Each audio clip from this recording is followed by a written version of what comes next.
the real issue is not whether something happened on a particular day. The real issue is, did the government that were instructing other people not to meet their relatives, not to go out to social events, not to see people on their deathbeds in hospital, not to see the loved ones who were elderly, did the government that was making the rules also in number 10 Downing Street be breaking the rules? And that is a very serious allegation, because it destroys trust in government. It destroys, if you like, a sense that your leaders are upholding the best of standards in public life. If what you're asking other people to do, you're not doing yourself. So that's the serious issue. It's about ethics, it's about standards, it's about the conduct of public life.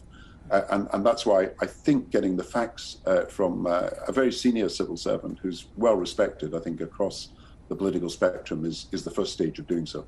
Brown was speaking to Tanya ahead of International Education Day, which is today, saying education is key to the country's progress and success.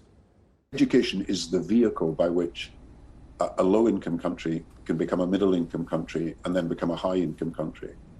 And, you know, if you look at China, China has managed to educate 95% of its primary and secondary pupils and relieved the population of poverty. And it's moved from low-income country to middle-income country. And most countries who are going to be successful in the future are not going to be successful because they're low-cost manufacturing producers, which is really how, you know, from Britain in the Industrial Revolution to America to Europe and then to Japan and then to Korea and then to Taiwan, export-led growth that was manufacturing-driven, that was basically low-paid labor in its origins.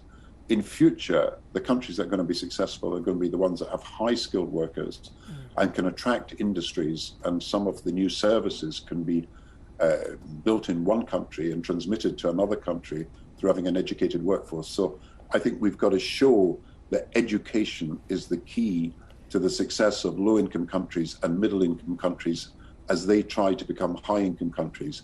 And so the export-led model of growth that depended on unskilled labor is really not the model, I think, of future growth for lower and middle-income countries. It's an educated workforce, and that depends on having good schools and good colleges. The former British Prime Minister Gordon